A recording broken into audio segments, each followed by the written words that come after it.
ದೇವರ ನಾಡು ಎಂದು ಕರೆಯಲ್ಪಡುವ ಕೇರಳದಲ್ಲಿ ಸನಾತನ ಸಂಸ್ಕೃತಿಗೆ ಸಂಬಂಧಿಸಿದಂತೆ ಅನೇಕ ಆಚರಣೆಗಳು ಇಂದಿಗೂ ಜಾರಿಯಲ್ಲಿದೆ. ಅದರಲ್ಲೂ ಆನೆ ಮತ್ತು ದೇವಸ್ಥಾನದ ನಡುವಿನ ನಂಟನ್ನು ಕೇರಳದಲ್ಲೇ ಸಂಭ್ರಮಿಸಬೇಕು. ಹೀಗೆ ಕೇರಳದಲ್ಲಿ ಪ್ರತಿ ವರ್ಷ ಆನೆಗಳಿಗೆ ಆಹಾರ ಉಣಿಸುವ ವಿಶೇಷ ಹಬ್ಬವೊಂದು ನಡೆಯುತ್ತದೆ. ಆನೆಯೊಟ್ಟು ಎಂದು ಕರೆಯಲ್ಪಡುವ ಈ ಆಚರಣೆಯಲ್ಲಿ ಆನೆಗಳಿಗೆ ಹೊಟ್ಟೆ ತುಂಬ ವಿಶೇಷ ಖಾದ್ಯಗಳನ್ನು ನೀಡಲಾಗುತ್ತದೆ. ಗಜಪೂಜೆ ಎಂದು ಕರೆಯುವ ಈ ಆಚರಣೆಯ ಮೂಲಕ ವಿಘ್ನ ನಿವಾರಕ ಗಣೇಶನನ್ನು ಒಲಿಸಿಕೊಳ್ಳಲಾಗುತ್ತದೆ ಅನ್ನುವುದು ಭಕ್ತರ ನಂಬಿಕೆ. ತ್ರಿಶೂರ್ನ ವಡಕ್ಕುನಾಥ ದೇವಸ್ಥಾನದಲ್ಲಿ ಪ್ರತಿ ವರ್ಷ ನಡೆಯುವ ಈ ಗಜಪೂಜೆಯಲ್ಲಿ ಕೇರಳದ ವಿವಿಧ ದೇವಸ್ಥಾನಗಳ ಆನೆಗಳು ಪಾಲ್ಗೊಳ್ಳುತ್ತದೆ. ದೇವಸ್ಥಾನದ ವತಿಯಿಂದ ಆನೆಗಳಿಗೆ ವಿಶೇಷ ಆಹಾರ ಮಾತ್ರವಲ್ಲದೆ ಸೇರುವ ಭಕ್ತರು ಕೂಡ ಆನೆಗಳಿಗೆ ಹಣ್ಣು ಹಂಪಲುಗಳನ್ನು ಕೈಯಾರೆ ನೀಡಬಹುದಾಗಿದೆ.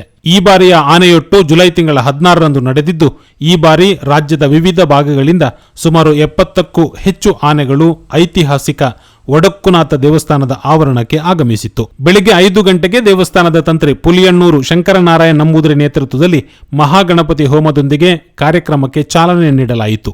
ಈ ಗಣಪತಿ ಹೋಮಕ್ಕೆ 12,008 ತೆಂಗಿನಕಾಯಿ, 2,000 ಕೆಜಿ ಬೆಲ್ಲ, 2,000 ಕೆಜಿ ಅವಲಕ್ಕಿ, 500 ಕೆಜಿ ಅರಳು, 60 ಕೆಜಿ ಎಳ್ಳು, 50 ಕೆಜಿ ಜೇನುತುಪ್ಪ ಜೊತೆಗೆ ನಿಂಬೆ, ಕಬ್ಬು ಇತ್ಯಾದಿಗಳನ್ನು ಬಳಸಿ ಅಷ್ಟದ್ರವ್ಯವನ್ನು ತಯಾರಿಸಲಾಗಿದೆ. ಈ ಅಷ್ಟದ್ರವ್ಯ ತಯಾರಿಕೆಗೆ 60 ಜನ ಶ್ರಮ ವಹಿಸಿದ್ದಾರೆ. ಇನ್ನು 9:30 ಗಂಟೆಗೆ ಆನೆಗಳಿಗೆ ಆಹಾರ ನೀಡುವ ಪ್ರಕ್ರಿಯೆಗೆ ಚಾಲನೆ ನೀಡಲಾಯಿತು. ಗುರುವಾಯೂರು ದೇವಸ್ಥಾನದ ಲಕ್ಷ್ಮಿ ಆನೆಗೆ ಮೊದಲು ಆಹಾರವನ್ನು ನೀಡಲಾಗಿದೆ.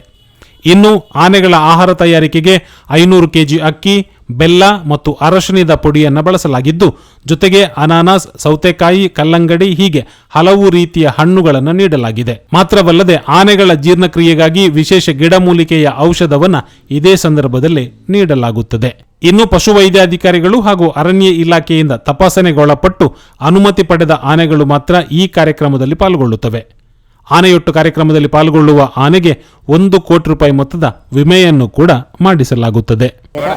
തിരുസന്നിധിയിൽ 42ാമത്തെ വർഷമാണ് ഇപ്രാവശ്യത്തെ ആനയോട്ട്. നമുക്കറിയാം, സുഖങ്ങൾ മാറാനും അതേമാതിരി ഒരു കൊല്ലത്തിലെ ആനകൾക്ക് ഒരു പ്രശ്നം വരാതെ ആ സീസൺ അവസാനിപ്പിക്കാൻ വേണ്ടി അങ്ങനെ തുടങ്ങി വെച്ച മഹാഗണപതി ഹോമവും ആനയൊട്ടും ഈ 42ാമത്തെ വർഷത്തിൽ എത്തി നിൽക്കുകയാണ്.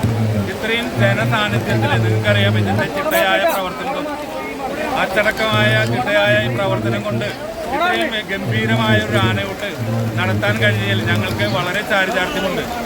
ജനങ്ങൾ ഇത്ര വലിയ മഴയുണ്ടായിട്ടും വളരെ സാന്നിധ്യമാണ് ഈ പ്രാവശ്യം ഇവിടെ അറിയിച്ചിട്ടുള്ളത്. അത് ഈ ആനയൂട്ടിൻ്റെ ചിട്ടയായ ക്രമീകരണങ്ങളാണ്. ഞങ്ങൾ 1 മാസമായി ഇതിന് വേണ്ടിയിട്ട് കഷ്ടപ്പെടുന്നു. അതിൻ്റെ വിജയമാണ് ഇന്ന് ഞങ്ങൾ കണ്ടത്. ഈ പ്രാവശ്യത്തെ ആനയൂട്ട് വളരെ ഗംഭീരമായിരിക്കണം. എല്ലാ ഭക്തജനങ്ങൾക്കും അതിനോടുള്ള നന്ദി ഞങ്ങൾ ഈ പ്രാവശ്യം അറിയിക്കുന്നു.